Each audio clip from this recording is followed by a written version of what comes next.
6. Hello there. How's it going, fam? Look what I just found. That's right, fam. Just found this. Should we try it out? Oh, wow. Less than 5 ingredients with a scan me for a free airdrop. Okay. Here's the magic part, fam. Got it right here. Give it a go. Whew. That was amazing. Refreshing. All the salts you need in your electrolyte premix. Definitely check out Crypto Rush now. It even has a bonus creatine. That's right, got to build those strong muscles, help with all that muscle recovery. Crypto Rush gives you the rush that you need to propel yourself throughout the day. Crypto Fam Radio, I'm your host Mountain Dew. Let's go get some Crypto Rush now. Now, I took some notes with me though, Ben, so I wanted to be prepared as much as possible. This is the first time I've been able to do this podcast outside, so really appreciate that you're coming over here and checking us out over here at 111, so thank you so much. Yeah, thanks for having me. Yeah, so I'd love to hear, before we get started with your story and everything, how is the Bitcoin conference going? Actually, yeah, today the first day, the ProPass day, and just all the exhibitors. It was actually really nice. Not too crowded, but there was like a good flow of people. The setup is really good. Everything seems pretty organized. The production value is really nice. I have the speaker pass, so I was able to go in the deep in the whale zone and kind of check that whole vibe out. And yeah, we got a lot of engagement at our Secret Keys booth as well. People are interested about Costa Rica and checking it out. So I'm optimistic. I'm bullish on the event. Awesome. It's my first time going to the event, Ben. So I decided to take the first day off, obviously, and I'm going to go the second and third day. I just had so much work this morning. I had a few calls, and then I did a 9-mile run real quick, training. Yeah, and just I a noticed, little 9 just miles yeah, real easy. quick. It was supposed to be 13, but the thing is, Ben, like the elevation here is different. Yeah. So I was like, and you're going up the entire time. So if you keep going up this road, it just gets higher and higher and higher. So I'm like, okay, I feel like I'm just doing hill training at this point. And I was getting out of breath, so I had to like take a break. I just went back downhill. I just did the highway, and my miles were a lot faster then. So I was like, okay, this is a little better. But it's like everything is so loud once a car passes you because it's so quiet here too, So, but I really enjoy nature. I really enjoy the outdoors and just getting out. And I think one of the things that really attracted me to what you guys are building in Costa Rica is like inviting people on this experience, and getting them settled, getting everything situated for them, and just like taking care of them. And I really like that about crypto. It's like when I first started in crypto, it was all about community, right? Like, sure, you're here to make money, you're here to invest and whatnot, but you meet a lot of great people that they become your friends, right? And those friends turn into real relationships, and you really want to connect. And I felt like through what you have with Secret Keys, you could really connect with people on a very like family-based level. And that's what I really enjoyed about getting to know a little bit about your business when we jumped on a discovery call a few weeks ago. Yeah. And I can't believe we're here today. So yeah, I would absolutely love for you to just kind of introduce yourself and give us a little bit of background about who is Ben. And then after that, we'll roll into like what you're doing over at Secret Keys. How's that sound? Sounds good. Awesome. Sounds good. Take it away, fam. Thank you. So my name is Ben Ashara. And yeah, I've been living in Costa Rica the last 10 years. Before that, I was living in Asia for the last 15 years. I was in India, I was in Indonesia, I lived in Australia a couple of years. I'm originally from the States, from New Orleans. I lived in California, the Bay Area. And I feel like I've lived kind of multiple lives in one. I've been through so many different genres of emanations of myself, I guess you would say. Beautiful. And this is the newest one, what we're doing down in Costa Rica. But, it's the one thread that's remained kind of the same through it all is this connection to source, to nature, and wanting to connect with with purpose. Your sense of purpose, sense of doing something meaningful. And, that's what brings real satisfaction in life, is finding that your own unique connection that makes you special, it's the mark that you leave on the world. And and finding that for yourself, and not necessarily need to subscribe to a group vision of what that is, but I feel like we each have something so special, and we just have to find it. Right, right. How long did it take you to find that special thing about you that could really impact people?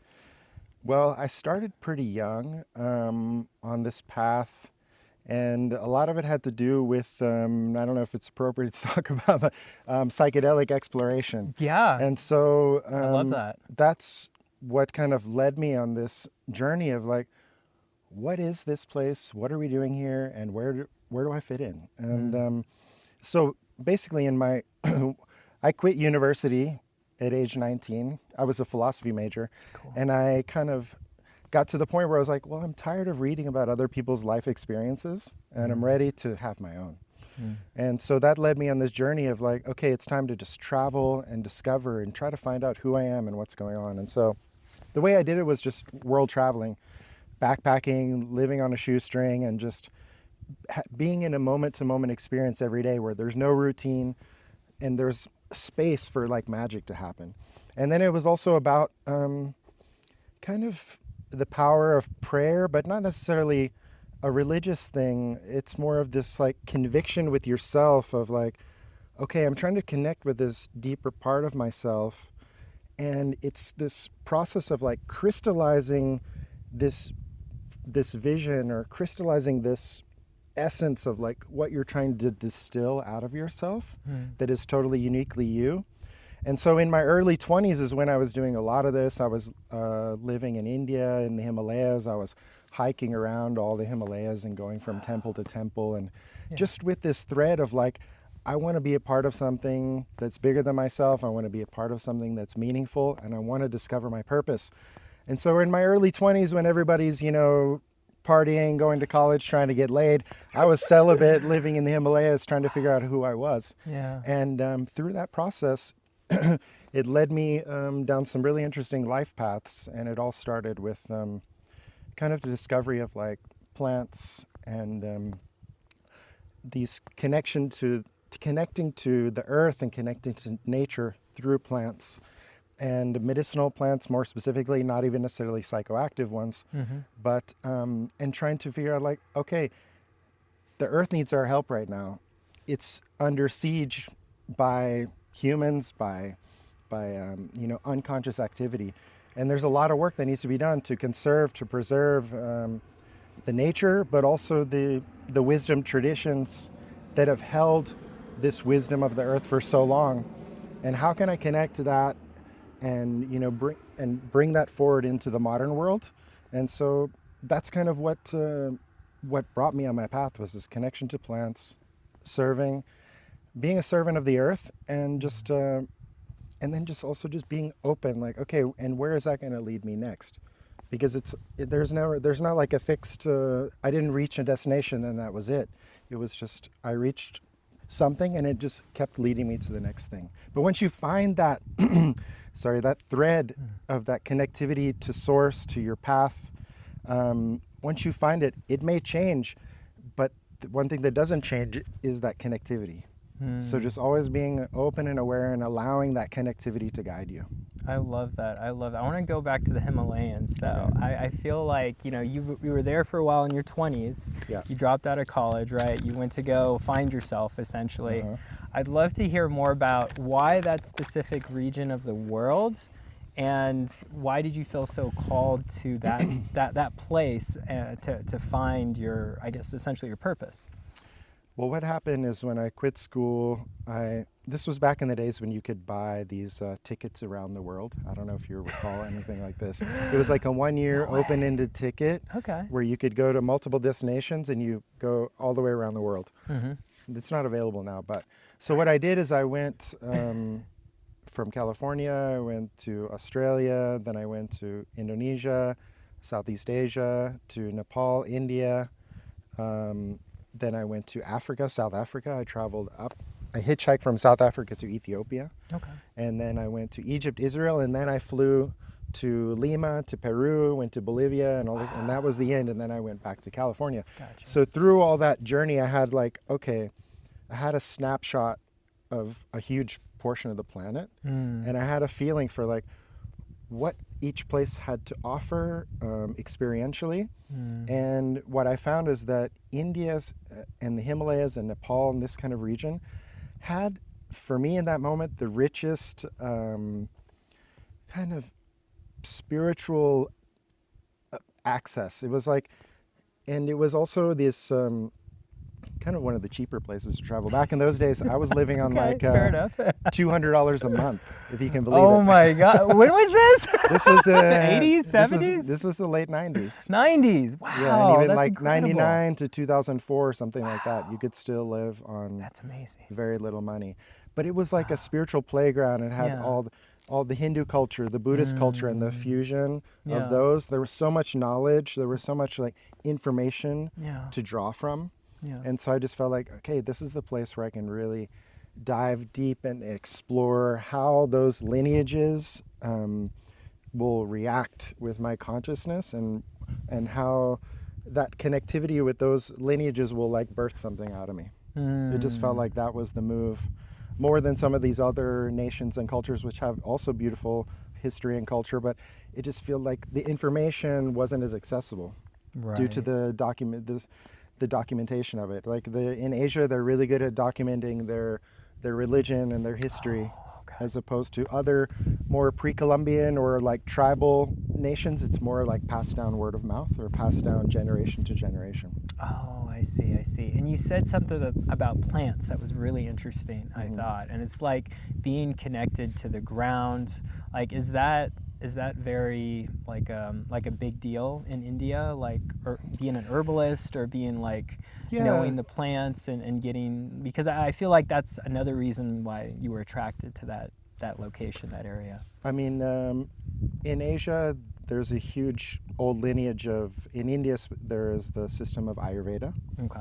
And in Chinese medicine is also a super old system of herbal medicine. And then Right. in Tibet, they also have Tibetan medicine. So Wow. the China going into the Tibetan Himalayas and then down into the Indian Nepali Himalayas is a huge, rich culture of herbal traditions. Okay. And so it had, the plants, are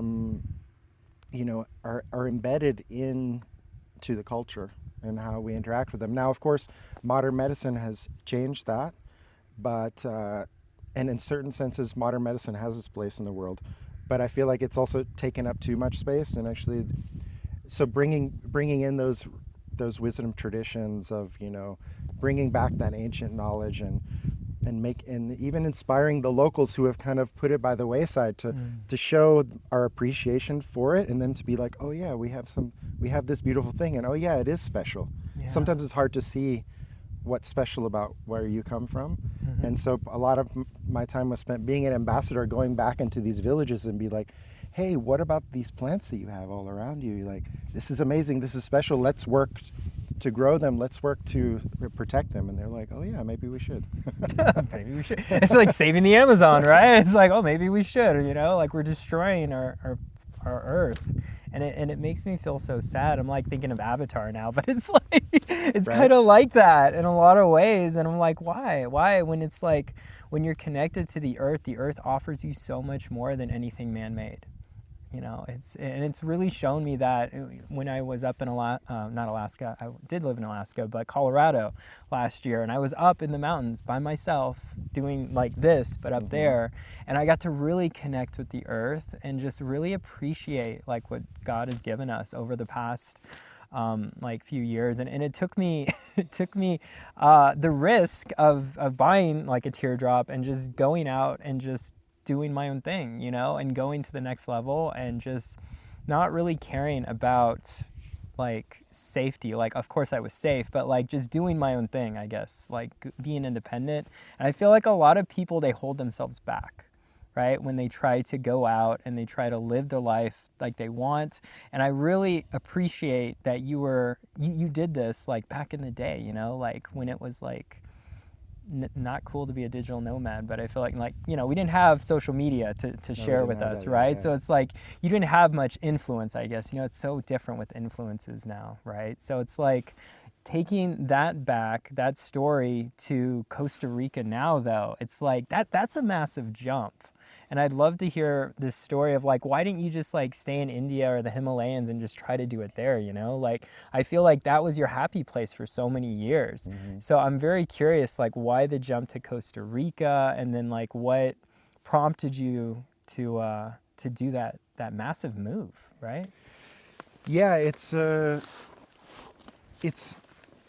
was a big change, and the reason I did it is because I started a family, and I was raising my children. They were small at the time, Yeah. and you know, as much as I wanted to have a big impact environmentally in India, it's like it's already too far gone. You know, it's like even the work that we were doing we're in very remote, high altitude locations, and we were making an impact, but it's such a huge job. And India was like, you know, was at that time a billion and a half people. Wow. And the pollution, Oh, the right. overpopulation, the sanitation issues Right. were just way far beyond what I could make an impact doing. So at some point I had to be like, okay, I've carried this torch for these medicinal plants in the Himalaya. I've educated people, I've educated villagers, and I've made things happen. And now I'm going to give this torch to them for them to carry for themselves. And it's time for me to move to somewhere where I can protect my family and their health and optimizing their health, because I didn't want my kids breathing, you know, burning plastic. I get that. I can see that. Yeah. And so I was like, where can I be that optimizes my own health, my kids' health? And so I looked everywhere, and I found that Costa Rica pretty much had like the perfect balance for that health optimized lifestyle, but also not being so remote and, you know, so far off the grid that I didn't have a life, or that my kids didn't have other people to interact with. So it's kind of like, was that perfect medium? And because I work remotely, Right. it was kind of like, okay, this place checks most of the boxes. Got you. And you've never been to Costa Rica before? I hadn't been, no. I did a trip specifically to scout it. I scouted the whole country, and I had some friends who had lived there and who had, you know, told me about it. Yeah. But it seems like I had saved Central America for later. I like saved this little gift for myself, you know, that I didn't travel, and I was like, okay, I'm gonna be able to like enjoy this later. So you that know? was one of the few places you didn't get to go to that Exactly. you wanted to go in your earlier years. Well, I didn't actually necessarily want to go, Oh, okay. but it's kind of like secretly my subconscious saved it for me. Got you. So actually, follow up. Is that why it's called Secret Keys? Well, Secret Keys is kind of a play on the crypto, you know, secret key, right? Like it's like it's the one thing that you have to hold sacred, that you have to keep from everyone, that it is like the most important thing that you have to hold dear to yourself, because if you're not holding your key, then not your key, not your coins, right? Right. And so it was kind of a play on that, and also just being like, okay, I'm doing consulting work, I have information, I have secrets, I have keys for people who want to move to Costa Rica, who want to relocate, who want to invest, who want to make a big life transition. I have these secret keys that I hold, that I have picked up along the way, that I have to share with people. Got you. But it could work both ways. I'm just saying. Since it was your last secret place, you could like, you know, say that that's part of your origin story or something. I don't know. That could be fun. Yeah. I mean, it's open to everyone's interpretation. Okay, I want to know, how did you get into crypto? I always love asking that question because I feel like that's important, since obviously, you know, we're both in into crypto. We're going to a crypto conference. I always love asking that. I mean, I was living in San Francisco in the kind of 2000s, the first, you know, 2000, 2010, 2015 in and out. And I remember I heard about it. Pretty sure I heard about it the first time in 2012 or something like that. Okay. Somebody was like, "Oh, you heard about this Bitcoin thing?" And at that point, it was like $250 I was gonna say, coin. that's way early. Yeah. Something like that. But even at that point, I was like, I don't know, what is this thing like? And my whole thing was, I wish I would have bought some. Right. But I was like, I can't invest in something I don't understand. And it's far above my head. But then 2016, I bought my first Bitcoin. It was $2,000 at the time. And so I've been in the space for about 10 years. And it just became obvious at that time that things were happening. It was the beginning of that first bull run to 20,000, right? Right. So it was just people around me were all in the buzz, and I had some funds to invest, and I was like, okay, this seems like a good thing. I still don't quite understand it, but I'm gonna get into it. Yeah. And and then it's just been a whole process of like, because it's been a part of my investment strategy, I've decided to learn. I started doing technical analysis. I really started to learn how to read charts. It's like, if you're in it, you should know how it works. Right. So I always tell people, like, there's so many people. I don't know if you do TA or anything like that. I used to, but it's not my favorite thing, if I'm being real. Like, I understand the fundamentals, Right. but at the end of the day, I just don't want to be staring at a screen the whole time, right? Like, I know. 100%. I know I can put a stop loss, whatever. I can put, what this You got and your that. fib levels, you got Yeah, your moving averages, yeah, you got your yeah. your time period charts, and that's, but I find it still kind of odd how there's a lot of crypto Bitcoin people that have not put any effort into learning really? the I know charts, just and they're the big basics. investors, Really? and they're just living on total just hopium and trust. Or maybe they got in early, right? Their buddies told them, and they're just sitting on a bunch, right? But even then, it's like, it doesn't take that much effort to figure out, to learn the basics. And I don't do day trading, and I think that's super stressful. I don't look at the screens all day. I do look at the charts every day, though. Yeah. 10 minutes, 15 minutes. I'm like, okay, what's going on? What happened today? What are the candles doing? Yeah. And I try to stay informed just a little bit, but not to a point where I'm like, day trading is way too stressful. Yes, I totally agree with you there. I did some futures trading last year on Bitcoin, and I made some money, and then I lost more money, and I was like, this is stupid. Okay, I'm just kidding. Like, it definitely takes time to learn, right? But it's like, at least I tried, all right? And I know the basics, and I'm just like, I get my alpha from my friends, basically, that know it better than me. And it's, at the end of the day, it's really hard for me to really, like, it's so unpredictable. It's so volatile. So even when you think, oh, I need to be shorting, no, I need to be longing, and I need to keep longing. Oh, it's going to keep, and then it drops, and you're like, crap, and I don't know. I have mixed feelings with it. I know how to do it. I've had a lot of bad experiences too, but I've had some good ones, and I feel like I kind of balanced out. So I'm like, all right, I feel like I'm just better at just promoting and just interviewing and just like staying in my own lane, right? Like, I feel like a lot of people, they try all these different things, and then they get stressed out because they're so dispersed, where if they just focused on a few things that they're really good at, they could be a lot more successful. And that's kind of where I've landed. And I'm like, if I'm not doing what I love, what am I doing, right? TA is not what I love. Like, I get it. I just DCA, full transparency. I think DCAing is one of the best things you can do over time. Your bags will go up regardless. This is what I tell anyone in crypto just getting into it that knows nothing about the charts. DCAing, that's your best friend. Do a little bit every day, just stack. And you're okay, And I think, honestly, that's the best policy moving forward, because for people that do believe in crypto, which I know we both do, we're in it, and it's like, if we don't have time to look at the charts, that's cool. And if, like, we don't care, which I don't in a lot of ways, but I'm like, just DCA, because it is going to go up. There is no hopium. Like, it's coded, right? Like, I am a big believer in this. Like, I'm doing it full time. I'm living out of a teardrop, for goodness sake, because this is how much I believe in crypto, right? Just not in Bitcoin, just not in Ethereum, like all of the different cryptocurrencies, but the communities on these different blockchains that have these amazing projects and businesses and platforms that really want to build a better version of tomorrow, right? Because we know Web 2 isn't cutting it. We know traditional business is gone. We know with AI technology, like just with what we have today, we need to be moving in that direction, right? But we need to be doing this too, like human interaction. And this is why I love conferences and doing like real live podcast interviews, because then I get to really actually meet people, just not through a screen. Like, I'm really grateful that you're here, by the way, Ben. Thank you again. But it's like, these kind of stories is what you can't really get off a screen, in my humble opinion. And it's something that I know I'm really good at. So I just have to keep doing it, because I know it's going to get to a level where I'm going to be able to do this like full time and do it around the world.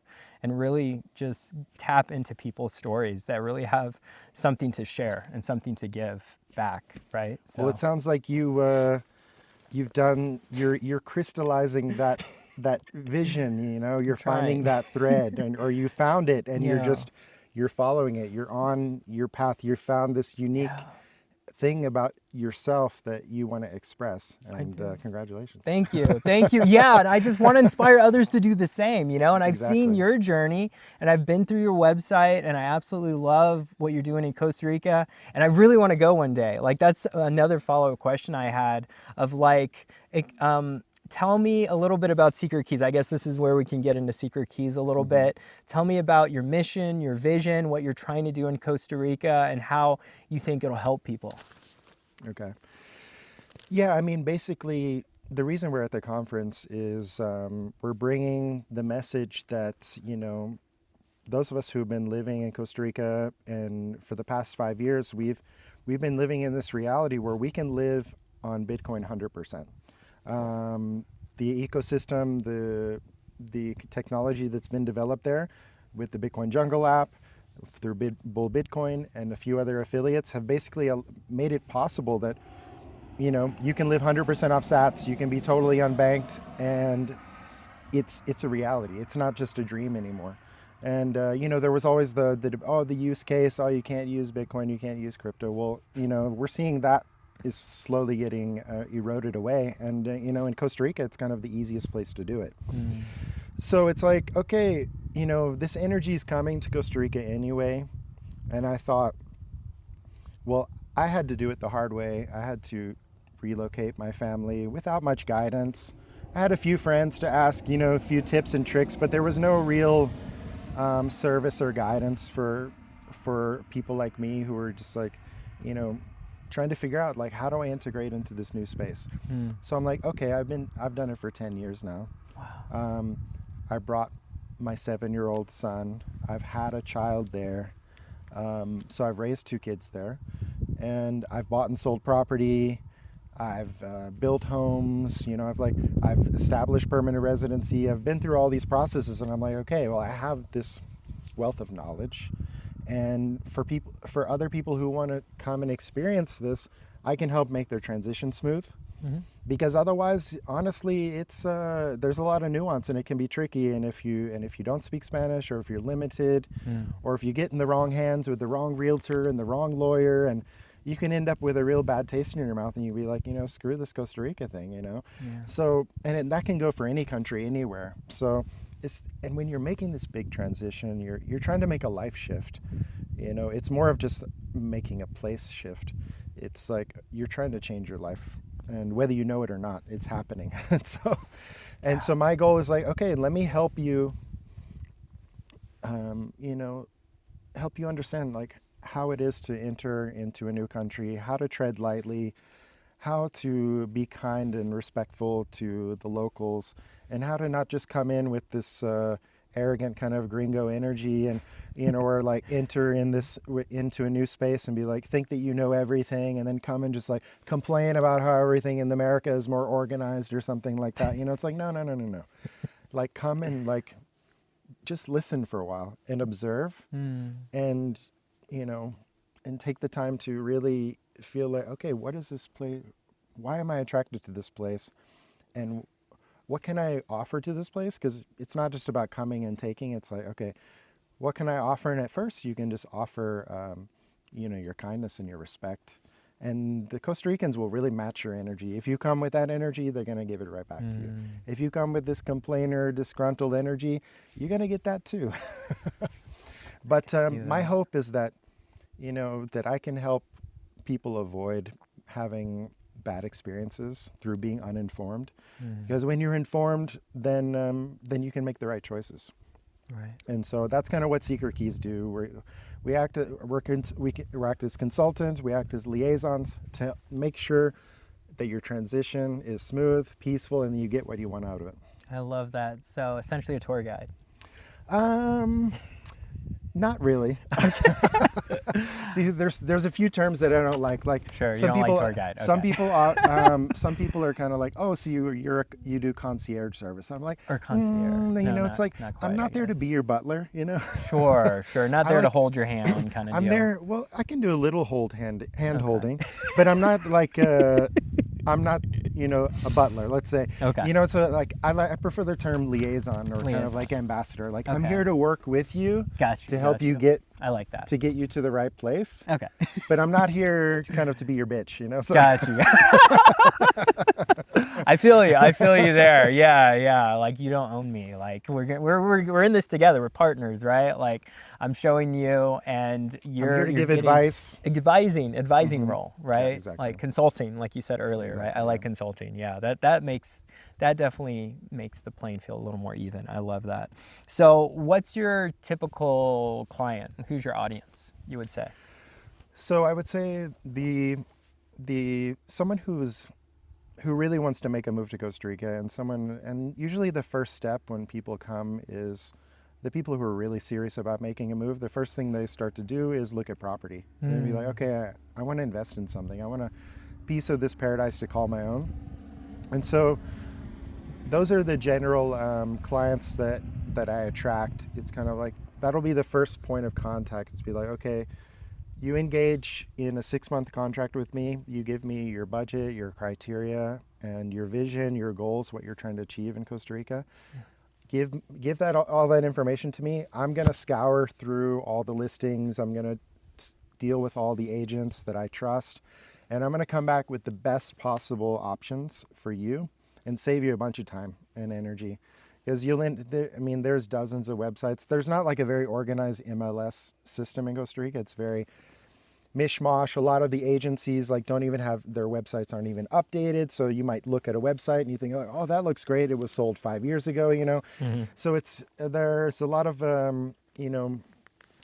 hurdles to actually arrive to the place. And unless you have time to spend a bunch of time in Costa Rica looking at tons and tons of properties, it's really hard to find the one, and you might get kind of discouraged but if you do it with me, I'm going to be sending you listings every week. We're going to pick half a dozen of the best ones. We're going to plan a trip for you to come down. Cool. We're going to see the top properties, and then you're either decide yes or no, or we'll continue the search. And then through that process, I'll understand, okay, and now I understand really what this person wants, and we're going to get there closer.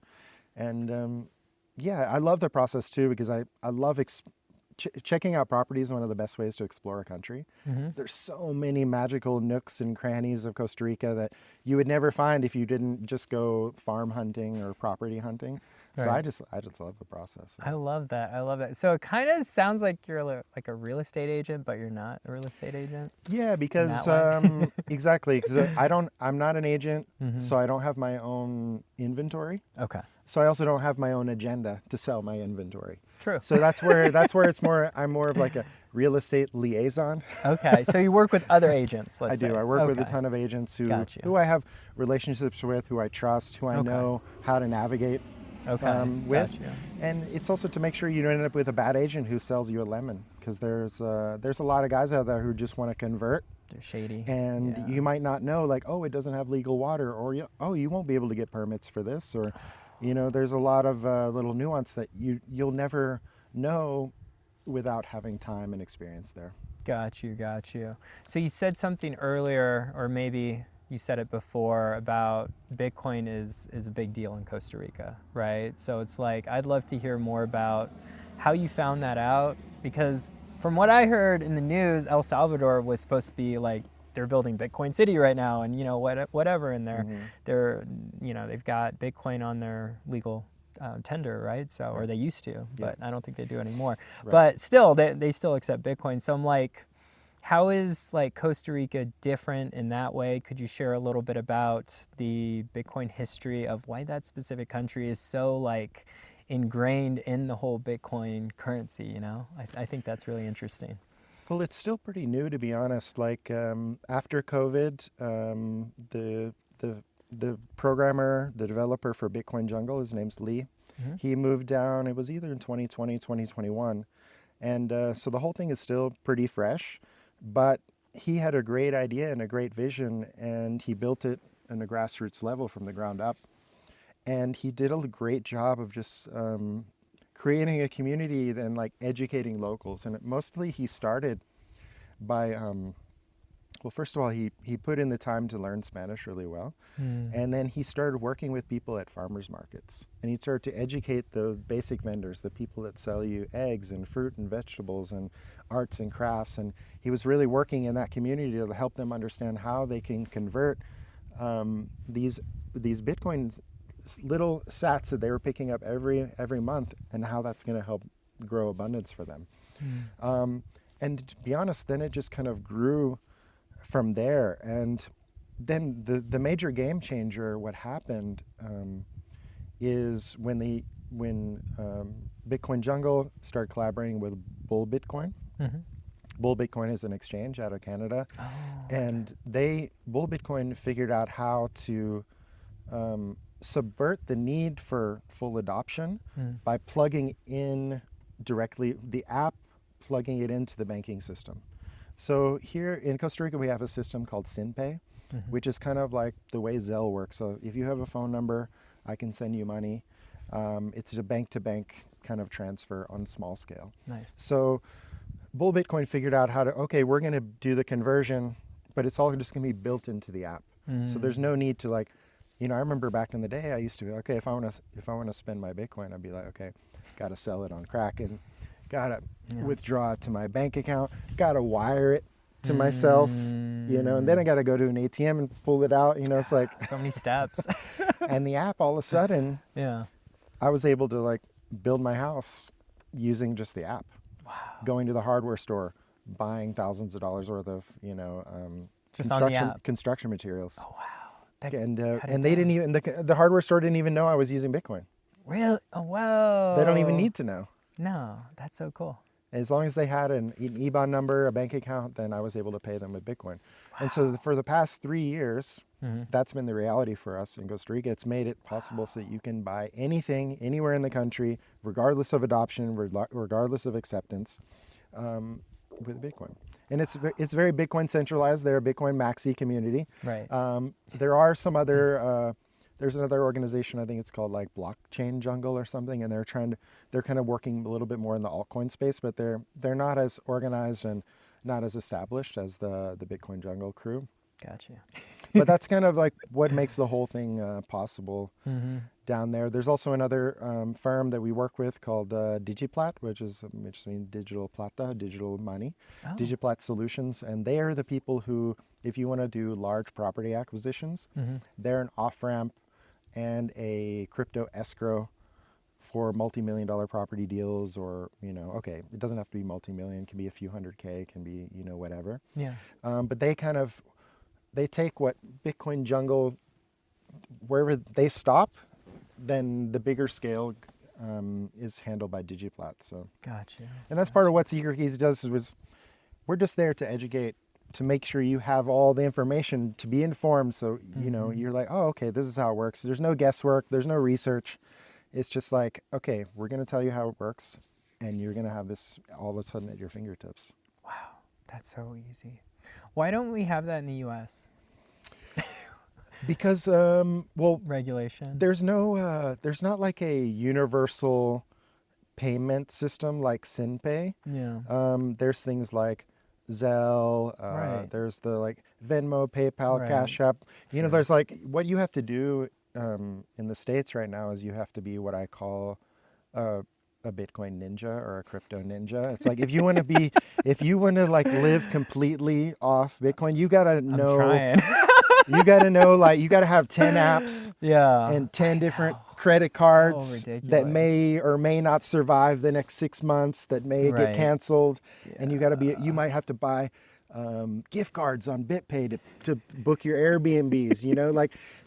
It's like, you know, you gotta ninja it, and it's possible. It's just not streamlined. It's not. It's tough. And so it's really tough, you know. Like, the easiest for me is Robinhood. Right. So Robinhood's been really easy, and they seem to take less fees than any other exchange. And so I've been literally just doing it through Robinhood and just sending it to my account. So, And unfortunately, I still have to have a bank account. I don't want one, but that's another thing. Well, that's the thing Get is rid of. the Jungle app is actually you don't even need a bank account. That's so that makes cool. the whole That's super that's the cool. big difference. Right. And but you can still do it like I guess what is it? Square now takes Bitcoin. Oh yeah, I And heard then about like Stripe you is know starting to as well. Yeah. and then Cash Apps and PayPal. So you can kind of still get away Right. without banking, but you know there are going to be some moments where you're gonna need a bank account. Yeah, I know. It's See, kind of that's why I annoying. still have just one. I got rid of a lot of them though, but I'm just down to one now. And I'm like, if I can get rid of this, that would make my world so much easier. You know, I'm so close. I'm so close. Crypto.com actually is really close to being your own bank. They're Okay. FDIC insured, so you can use it kind of like a bank account, but it's still not, I don't know, it's not clearly Doesn't a bank Kraken account. have like a crypto bank I now? think so. I've heard about that as well, but I don't do Kraken, but But I I guess just it's just for lazy people who don't want to be custodians of their money. maybe You know, that could be it it's too. like crypto bank. It's like Yeah. it's not really what it's trying to do, and that's why I'm, Mm-hmm. you know, I've got issues with the whole XRP revolution. You know, because I'm kind of Really? like, yeah, because you know they're just trying to enable banks. You know, I feel that, you know yeah. And then the bank's gonna have their own stable coins, right? And then they're gonna make you buy their coins, the and it's gonna, CBDCs, yeah, they're going to the program your VCs, money, and yeah. then it's the slavery system. You know, all over Again, again. all over again. I'm like, aren't we trying to get out of that system? Isn't that why we got into crypto in the first place? So I don't. Like, I love XRP, don't get me wrong. Like, there's so many great people. Like, I'm actually going to go to the XRP conference Okay. right after the Bitcoin conference. But I don't call myself a maxi. I'm chain agnostic, right? So, Okay. and I'm and I'm a big believer in like the people behind these projects, right? I really like the people. I don't really like, if we could just be friends and just like just that, I would be happy. But of course, you know, it's like they love XRP, and I'm actually going to be making a pitch. They have this whole Shark Tank thing going on. Okay. With these brothers. They do it every year at the XRP conference, and we're pitching the digital nomad initiative that we're doing here. So I don't know, you know, to say all that, you know, like there's some great blockchains out there. But there's some not so great ones either at the same time, you know. But no matter which blockchain you care for, you don't care for, you know, they all have their little quirks, right? They all have their little things, the pros and cons, right? Yep. And I think this is why we kind of align ourselves with certain blockchains and keep away from others. But I still feel like it's important to learn all of them. Like, if you really love crypto and you see it going long term, which I know we both do, we should spend time and learn about each of these blockchains, because they are a little different. You know, they work differently. You know, there's different protocols, different nodes attached to, and how they're built. And like, especially when I was at Eat Denver a few months ago. So talking about crypto conferences, the first time I ever went to Eat Denver, I learned a lot about Ethereum. I still don't like their gas fees, unfortunately. It's really annoying to move it around. They have been reduced, but still, it's not like Solana, right? So it's like, I love like the whole vision that Vitalik has had, you know, is really a great way to build, to network, to leverage when you're trying to build a Web3 company. But it's just like the whole gas fee thing really kind of blew me. And it's still today, it's just annoying, because even through your stables, you know, like I was like, how much is it to swap over my stable ETH to just ETH? Like, it doesn't cost me almost $9 for $250. I'm like, why is it costing me $9? Like, it doesn't make any sense. Make it make sense. Like, it's better than $40. I remember when I used to do swaps on ETH meme coins, I was paying how much for gas fees when it was really high. This was when the meme coin season was booming back in 2024. You know, everyone was like making money, right? So I didn't mind paying it then, of course, because I was making more than what I was trading. But yeah, I don't know. It's just like every blockchain has its problems, but at the end of the day, we're in it because of this whole decentralization, right? DeFi, trying to have that freedom to own our own wallet, right? Own our own keys, own our own money. And I don't like what the banks are doing. So it's like looking outside of the US. And this is like my long-term plan. And I'm sure this is yours as well, because you're already there. You're in Costa Rica. Do you feel like you're going to be there for like a while building, or do you feel like you want to jump around, or is that kind of like back in the day since you had your family? But it's like when you get to this point, I've heard too, like I don't have kids, but you know, they grew up, right? And then they move away and they do their own thing, and you're going to be like empty nesters. Are you guys still going to be there, or you want to go travel again? I'm curious. Well, I have two boys, 17 and 9. So Okay. my 17-year-old is going to be off to university at the end of the year. Wow, congrats. He's going to chiropractic school in New Zealand. Whoa, So it's pretty cool. cool. And so I have about another 8 or 9 years Sure. before my second one is gone. And we're going to be in Costa Rica. Okay. Yeah. I mean, every time I go travel now, I'm just like, home is better. Yeah, cool. 100%. And I'm like an Love that. avid traveler. I used to love traveling, addicted to traveling. And now Yeah. I just kind of, every time I go, I'm just like, I just miss want to it. get home. Yeah. Want to get home. Is that how you feel currently? Well, I haven't been gone long enough. Okay. Yeah, when did you get in? Sunday or Monday? Let's see. Or no, Saturday. When did I fly in? It's still the same I time think zone, right? I think I flew. No, on Saturday I flew to LA and then Okay. I stopped at a friend's place in Oh, Joshua cool. Tree, and then I got Nice. to Sunday. I got to Vegas. Yeah. Okay. I'm gonna be in the States for 2 weeks. So as long as Oh, I know okay. I'm going home, I'll be okay. I can manage. Right. You got 2 weeks. So okay, this is something interesting. So after the Bitcoin conference, I assume you're not going to XRP. So. No, I'm just gonna go on. I'm actually on a visiting old friends tour. Oh, cool. I'm gonna go to LA and then I'm gonna go to the Okay. Bay Area. Yeah. And I'm just gonna reconnect with some old friends that I haven't seen, and some of them over 10 years or 20 years. I feel like wow, it's time to just like throw an olive branch out there and just like connect with some of these old friends that were so important to me 20 years ago. Yeah. But then we've just kind of like all went our separate ways, and Right. and everyone's found their own path. And I'm like, well, I Yeah. want to see what everybody's up to. I love that. I love that. You're doing the grand tour back again. That. No, I think it's important to reconnect with old friends, like especially from college or even past that. It's like I've had a lot of time to reflect as well. I've been out of college for like 10 years now, but still, it's like I went to the school up University of Alaska in Fairbanks. I studied there, journalism and PR, one of the best journalism schools. Really, really cool. Yes, very northernmost university you can go in the U.S. And maybe Another college. yeah, there's not the only many one. others further north. Yeah, I could say Maybe I went Russia somewhere.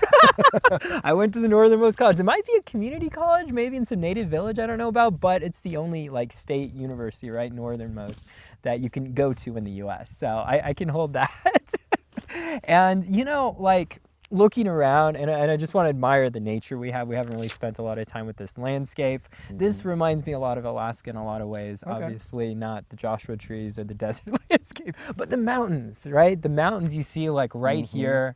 And it's just something about the mountains that just, it ties everything together when you're thinking about nature and you're thinking about your life and the circle of life, right? Like the Lion King.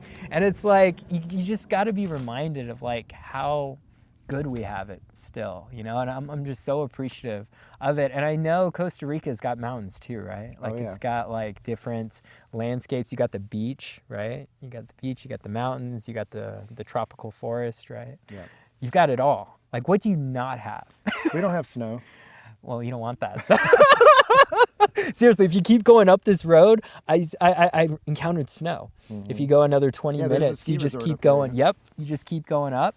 And that was our original camp spot for the show. Like this guy, he lives in Vegas. He sent me the Google coordinates. That was the first coordinates I sent you.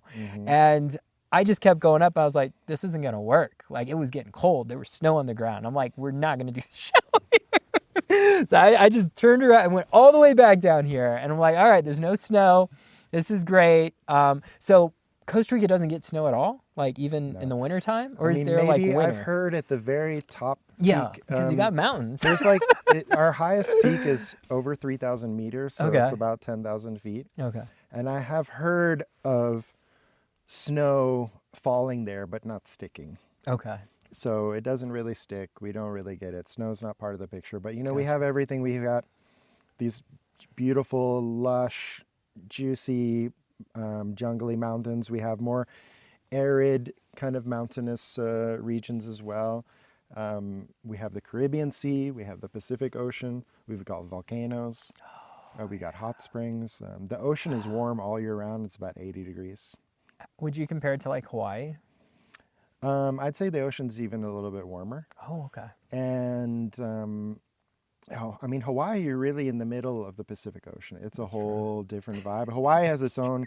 I love Hawaii. Yeah. Special place, powerful place. Yeah. The climate is similar, Mm-hmm. but the energy in Costa Rica is totally different. The energy. What do you say? What do you mean by that? Like the energy. I want to dig deeper in that. Well, a little bit. culturally, Okay. right? It's Latino culture. Sure. There's pre-Columbian history there, whereas in Hawaii it is Polynesian. Right. There's been just different history played out there. So yeah, it's just culturally, energetically different in that way. Okay, Okay. maybe some of the plant. There's coconuts. Right. There's there's beautiful beaches. There's Yeah. a lot of things that are similar. Right. But the nature, like in Costa Rica, we have so many more birds and animals and creatures. In Hawaii, much less. That's true. Yeah, I spent a bit of time in Hawaii too. So my parents, they're military. I was a Okay. military brat, so every 4 years. And after Alaska, that's how I got up to Alaska actually. It was military 4 years, right? After Alaska, they went to Colorado for 4 years, and then after that, Hawaii for 4 Okay. years. So it was really interesting the amount of, I don't know, just exotic places I used to jump around, right? So I did a lot of traveling even before I started my digital nomad life right after college as a wedding photographer. I did a lot of destination weddings and stuff. So it's funny how like the traveling bug just like never, well, in my life it hasn't stopped, but for you it has. So I find that really interesting, because just, I don't know, your whole sense, because like, I don't know, I always see like you traveling. You seem like this kind of person that needs to move, or it's like if you're not moving, you're not like growing, You ever feel like that as a person? I could say that the majority of my life, my adult life, has been lived like that, 100%. Yeah, yeah. But something has shifted, particularly for me. The family part you said, right? And even, even when my kids were younger, we moved around a lot. I traveled with them a lot. And I think it also was really positive for them to just get exposure. But now I feel like I'm 47 now, and I feel like it's all self-preservation from here on out. And so I feel you. it's like when I'm traveling, I'm finding like, okay, I'm sleeping in hotels, I'm eating in restaurants, I lost my routine. I'm not working out. I'm not eating the healthiest, So I feel like I miss all those, basic things. Like I don't know what water I'm drinking when I'm traveling. When I'm at home, I know I'm drinking spring water straight out of the ground. Right. I know where my eggs come from. I know where the Right. fish comes from. I know how it's prepared with what oils, or what, everything is just, I've gotten to this point where just like I really like the way that I create my reality. And when I'm traveling, It's out I of your lose control, yeah. Oh, I see that. Yeah, I didn't think about that. Whereas before, when I was young, I didn't care. I was just like, I'm on Right. adventure.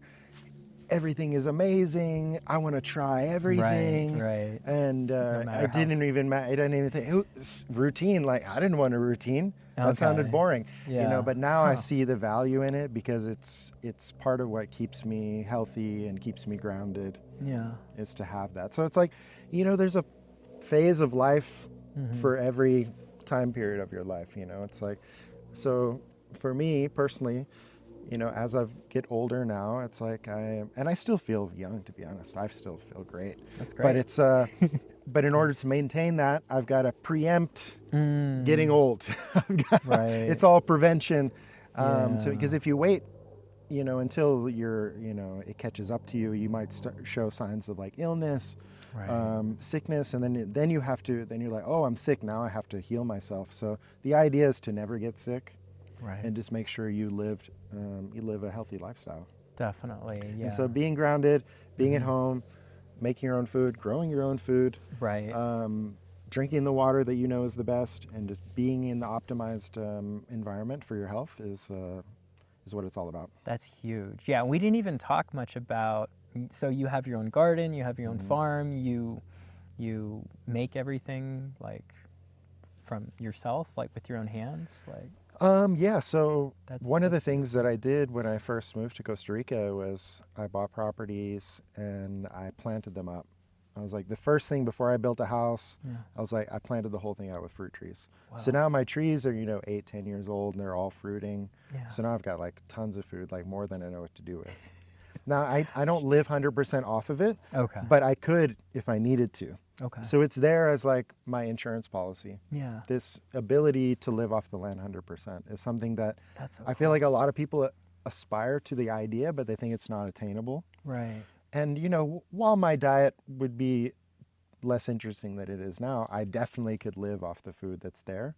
And it feels good. I feel secure in that, in these weird times that we're living in where our food supply is under attack, our supply chains are, shaky at best, and all this fight over oil and reasons. The moment they turn off the oil tap is the moment everything stops, and then we're left with what we have. So I know in Costa Rica nobody is going to go hungry there because everybody has a grandmother who has a farm, who's got pigs, who's got cows, who's got chickens, who's got fruit trees. Love that. So Yeah. I also wanted to join in on that, and it's one of the things I want to inspire people who work with me at Secret Keys. Yeah. It's like, hey, we have this, and it's also this whole Bitcoin crypto thing. It's like this idea of sovereignty, right?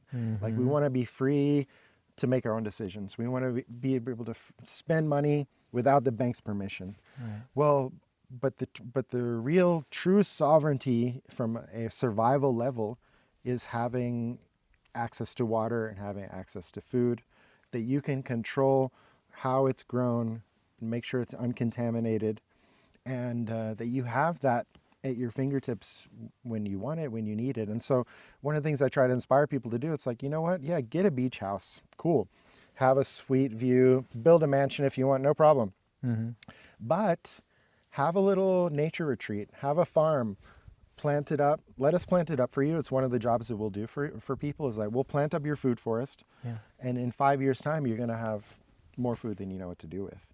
And it's a place you can bring your family, bring your kids, and have a little nature retreat and connect into the earth. And I love going there with my kids. Whenever we go to the farm, we're like, let's go see what's fruiting. We cruise around with buckets, and we're like filling buckets full of like different fruit, and we find something, and we're eating it, and we're crack open a fruit right then and there. We're getting all over our faces, and it's just like, just really getting into it, and I love it. Amazing. It's so much fun. And now my kids, like, slowly, they're also at that point now where they're like, they really appreciate it. They're like, Dad, you're actually pretty cool.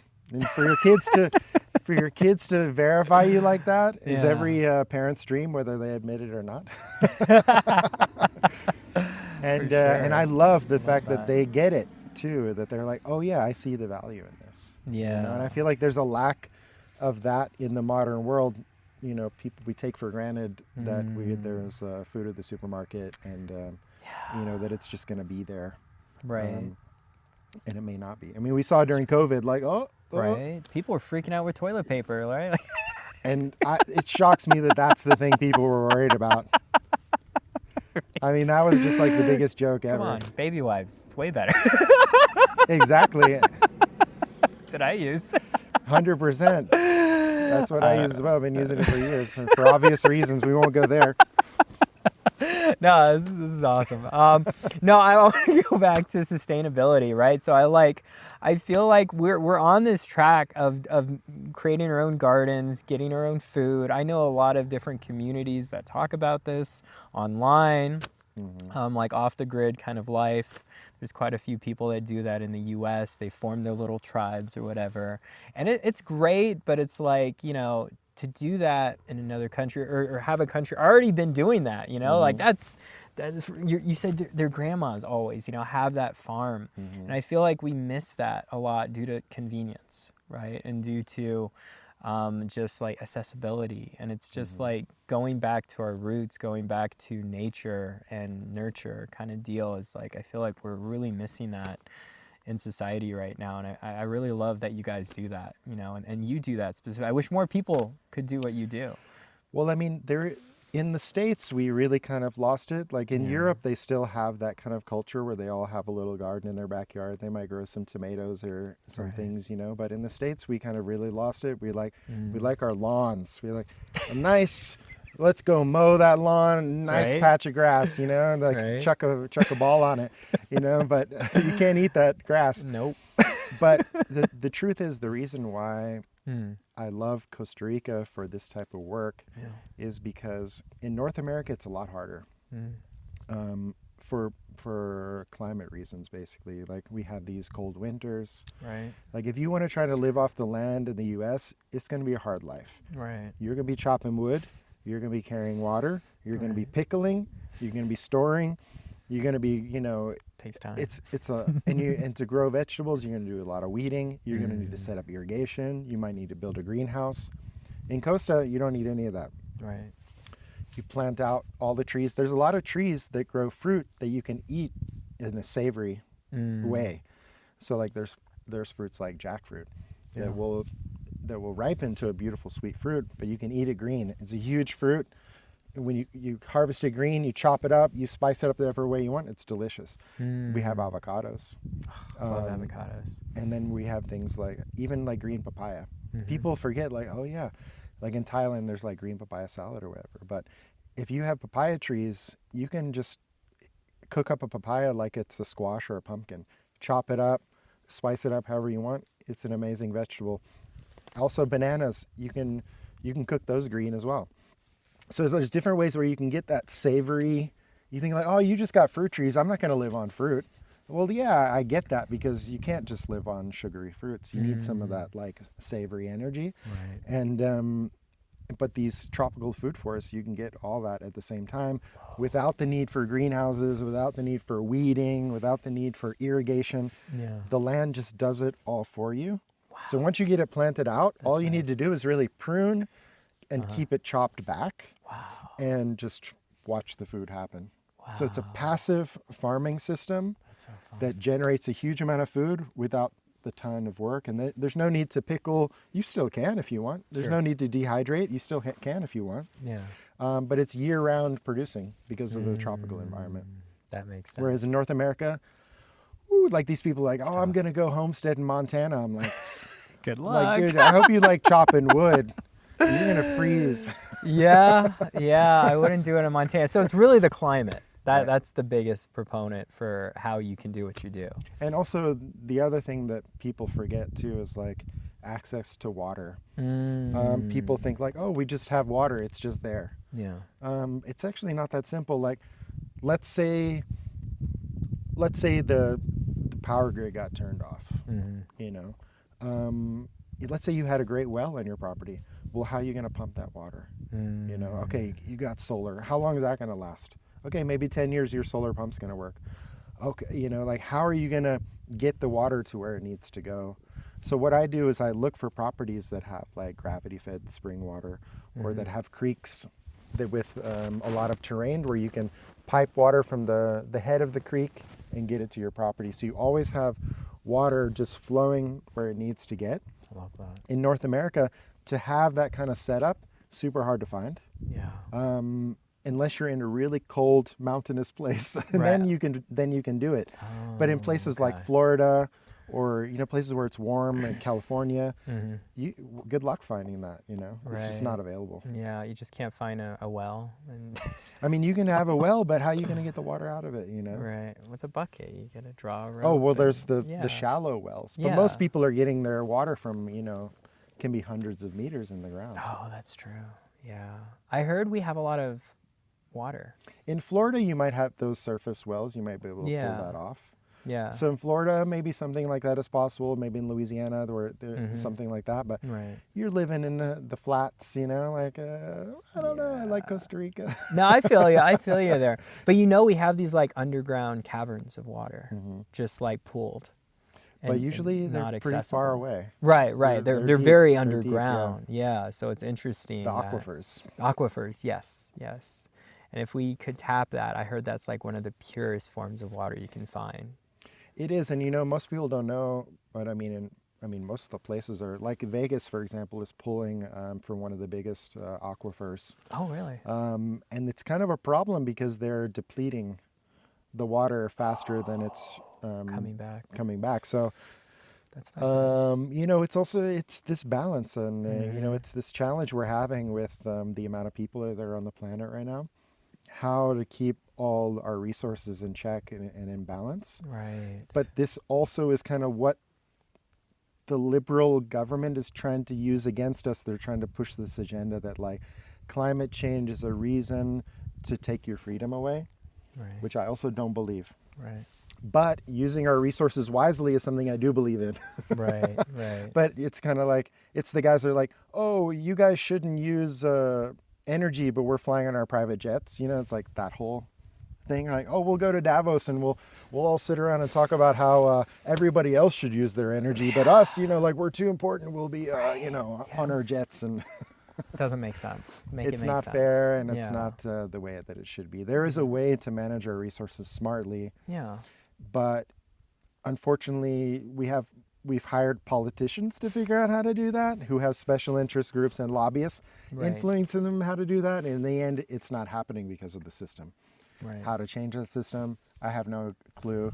My solution is move to Costa Rica, buy a piece of property, get my own little creek, There my you own go. little spring, There you and like go. rely on myself. You've got your own oasis, right? So, but wait a minute, you're Canadian, right? No. No, you I'm from are the from States, the. yeah. I'm from New Orleans. You are originally. from New Orleans. Yeah. Why did I think you're Canadian? I'm so sorry. I don't know. Because you're so nice. Okay, that makes sense. And I was gonna say the aquifer that they're using in Vegas currently, is that by like the Hoover Dam, like by the big mountains when you I first can't- enter Nevada? I'm don't- curious. I don't remember. No, Okay. the Hoover Dam is that's a whole different water source. Oh, is it? Okay. Because they're okay. damming up a river. They're Got damming you. up is it the Colorado River? Or Yes, whatever. I think so. No, the aquifer, it's a huge underground deposit. Yeah. Yeah. Okay. Like near Vegas, like near the It's- city, or kind of out? a It's ways? I don't know. I don't think it's like right under the city. It's Okay. nearby. Okay. Interesting. We should actually do a little research and dig into We that. should. I'm like, we're here. That sounds I can't fascinating. 100% verify Yeah. like 'Cause it's totally accurate, but I know Okay. that the gist of the story is true. Okay. Yeah, I'll definitely look into it. It's the first time I've ever heard about this. So that's why I was really curious about it. And I'm a big water guy too.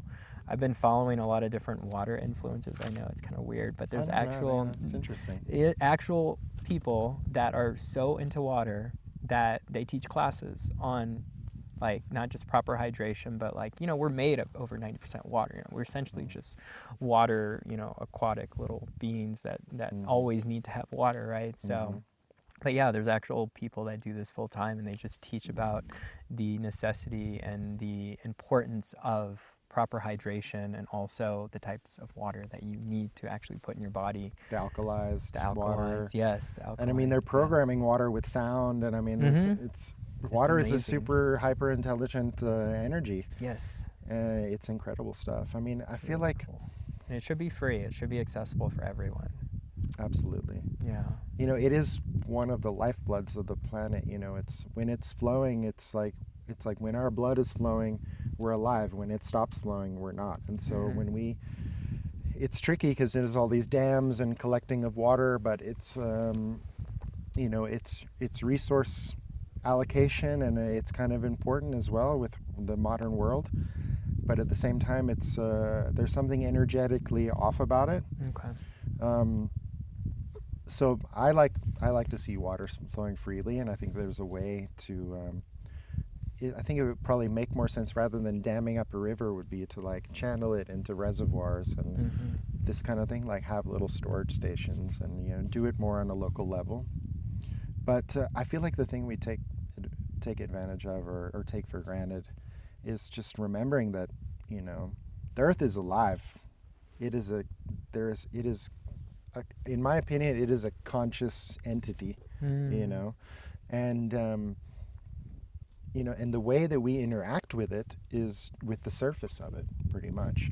And that's why I love the story of plants, because it's kind of like, it's the first point of contact. This way the Earth is like speaking to us through plants. And if you see, it's like, there's so much beauty, but each plant has its own properties and qualities and has its own use case. And it's like the Earth is just trying to be like, hey, here I am, everything is here. And have you ever heard that in every microclimate or ecological zone has a complete herbal apothecary.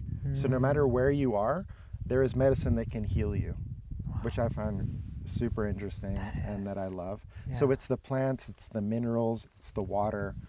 These are the things that the way that we interact with the earth, and we're not separate from it, because without it, we wouldn't be here.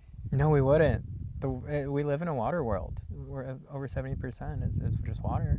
Well, it's interesting. The surface Yeah. is 70% water. Right. That's But what they there's tell us in school. but what's it's going more. on further inside? I mean, I don't even know if we really know. Oh, really? Okay. So it could I'm be not. more. It's like we've been told that there's the crust and the mantle and the core and all this stuff, Yeah.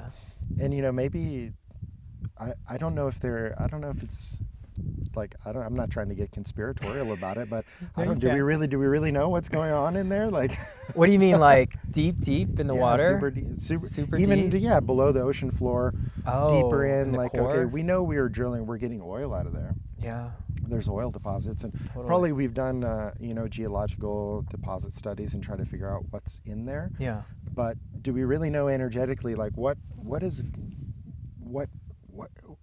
giving life to this planet? Like, what is this soul, that spirit that's living in the planet? And what are the different components of the body that are producing all these things that make the earth itself? Like, like what made all this oil? Is it all just billions of years of composted sun energy? That's one theory. But also, I don't even know if we have all the information. I don't even know if we know.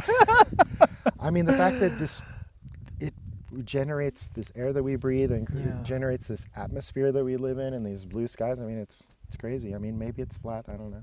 Maybe. Well, and it's like, I'm sure you've heard we know more about space than we know about our own oceans, right?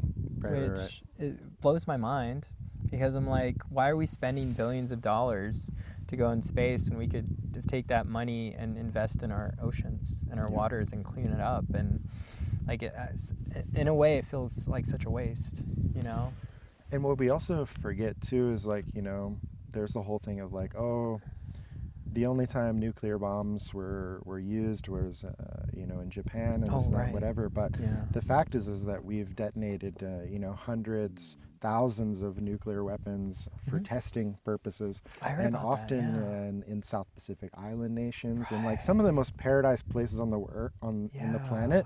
We decided to bomb them just to study nuclear energy, and like the amount of damage that we would have done to the ocean and to the ecosystem, and we definitely harmed the people of those nations. Sad. It just blows my mind, these are the type of decisions that the people in power are making, Makes and me continue to I make, know. I don't even want to start with Iran right now, but it's like it makes me even more want to leave the U.S., honestly. And I'm just like, every time I leave, I think I told you the last place I was outside of the U.S. was the Philippines. Okay. So I was there. I was in Singapore and then Japan before that, early last year in 2025 now. Yeah, January. I spent all time traveling. Nice. And it made me really appreciate living outside the U.S. And I'm like, why can't I do this again? And I did that all through crypto, by the way. I saved up and I just spent, everything was through crypto. It was great.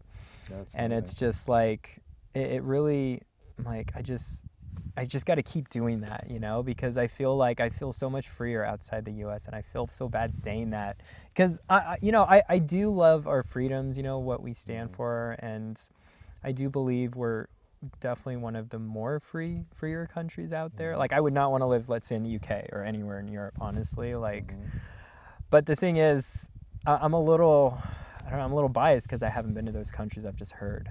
I've spent a lot of my time on the West Coast, because Alaska, right? Australia, on the Pacific side. So I visited a lot of those countries. So I can't say like you, I got to travel around the world and there's one ticket, got to experience all these different lives, because that's cool, because it lets me know I'm not done traveling yet, right? Like I still have more to see. And I think that's part of the reason why I'm of what I'm doing, why I'm doing it, like, and where I need to go to kind of keep going and keep moving forward and keep growing as just an individual, as a person. Because yeah, there's like, even meeting you, it's like it kind of establishes that of like why I really want to leave so badly. Maybe to Costa Rica, maybe, I don't know, but it's just, it makes me hunger for that a little more. And it's like, I don't know if you've watched the Steve Jobs, his speech that he did, his famous one. Yeah. So at the end, it's like, stay foolish, stay hungry kind of deal. And that's never really left me. And in a lot of ways, I feel like people don't really practice what they preach, right? And it's like, there's only a few people like you, Ben, that actually has done it and have lived to tell the story, which I thought was really fascinating. It's just something that I wanted to get you on to share that story with us today, because I find, your story really special, and I'm really, really appreciative that you're here telling us. Yeah, so thank you. Thanks for inspiring the tale to get told. I don't Yeah. often tell my stories of travel unless really people ask for it. Yeah. And it has to be asked in a way that, like, you really want to know. Definitely. And the stories just will like flow out. But I think travel is a great way to learn. Yeah. It's a super important way to kind of develop compassion. Yeah. And to also develop appreciation for what you have. Definitely. And to see, just to really understand what's really going out there in the world. Yeah. Without just taking someone else's word for it. And just like, people might be on the news, like, oh, this place is dangerous, this place is bad. And you go there and you're like, no, actually, It's not that bad. this place is amazing, and the people are wonderful, and they're salt of the earth. They're simple, but their smiles might be toothless, but they're rich, They're happy. Like, Like, I want that happiness, Yeah. And it's like, I think that's what a lot of people want more than ever now, is just to connect, be a part of a community, and just be happy, And it's like, you don't need money for that, really. Like, you can make all the money in the world, but if you're not happy, like, why are you living? You got to find that happiness, find your true joy. I find, and I think joy is really important, and not a lot of people. I feel like they're kind of missing that part in a lot of ways. Maybe through their screens. I don't know. Or they're thinking like, I got to work, and then eventually I'll get it. Right. But no, it's got to be integrated. Definitely. Otherwise, you never really get there. And if you talk to most like really wealthy people, they've got a lot of problems, and they're oftentimes not enjoying their reality as much as comfortably financially they might be. Yeah. They're suffering as well. So it's definitely that happy medium of like that middle path of making sure that all aspects of your life are getting nurtured and all the time, and finding what is that balance for you. Yeah, and I think that starts with self, right? Being aware and seeing like your purpose as well, and going after it. And I love that you were able to do that at such a young age. I think that's really cool. A lot of people, it takes time. And you found it early, which I think is really cool. Yeah, I was hungry for it. I wanted it, and it's all part of that process of like that crystallizing that prayer, and that conviction for, and just like harnessing that energy, and just keep putting prayer into it. Yeah. And eventually it will come to fruition. It's, for me, I believe that it's worked for me.